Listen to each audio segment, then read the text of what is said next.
শুধু হবে জীবনে খাবে এরপরে যদি সোজা না হয় আমি যদি 3-4 মাস থাকি জায়গা সোজা না হলে দোকান বন্ধ করে দেবো। স্যার টাকা দিল স্যার স্যার ওই টাকা ঠিক আছে দেখতেছি কারণ লোকে ওই মানে যদি মানে ক্ষতি করে হ্যালো আসলে একলা হ্যাঁ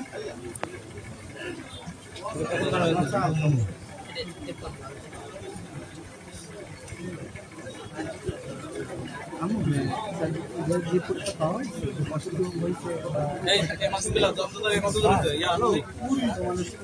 আনুমানিক জব্দ দিলে কয় কেজি দিতে বাবু সব মিলিয়ে কত কেজি আরে কি 40 কেজি আর অন্যটা মিলা মিলা আনুমানিক 2 মনে আছে এই জায়গা দিতে আনুমানিক 40 কেজি আনুমানিক 40 কেজি এই আউগানে জানেন কি আগানে একটু কামের কাম সব শেষ আজকে বেশ পারবেন না মনে হয় কোনটায় যাইবেন না সব তো আটকাই দিয়েছি আপনার আবার আবার যদি আর নেক্সট টাইম দেখতে পারবেন স্যার আর যে দোকান যাইবি না আটকাইছি আমি না ওই মানে আমাদের উদ্দেশ্য হলো যে মানুষকে আমার ধরে রাখার উদ্দেশ্য না আমার এখানে অনেকদিন মতো অভিযোগ পাইতেছিলাম আমি জানি অভিযোগ পাইতেছিলাম ঠিক আছে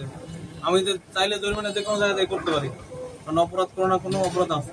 কিন্তু আমি করতেছি এটা যাতে পাবলিকের উপকার হয় পাবলিক ক্ষতি করে কোনো কিছু করবো না একজনের যাই তো এখানে 20,000 জরিমানা করা যায় কিন্তু তার দিক থেকে তার অপরাধ কি ওইটা কতটুকু ক্ষতি করে জনগণের জন্য বুঝতে পারছেন এই যে এটা তো সরাসরি খাবার মানুষের একবারে নিত্য প্রয়োজনীয় জিনিস খাবারটা যখন বিষ হয়ে যায় সেটা তো মানে খাওয়া যায় মানুষ খাবারের কাজ হচ্ছে স্বভাবের কাজ তাই না সেটা যদি পরিষ্কার পরিচ্ছন্ন জায়গা না করে এনার দোকানের যে অবস্থা তাতে দেখা যায় যে ওনার মানে নিয়মিত সিরিয়ালা করা লাগে কিন্তু উনি গরিব মানুষ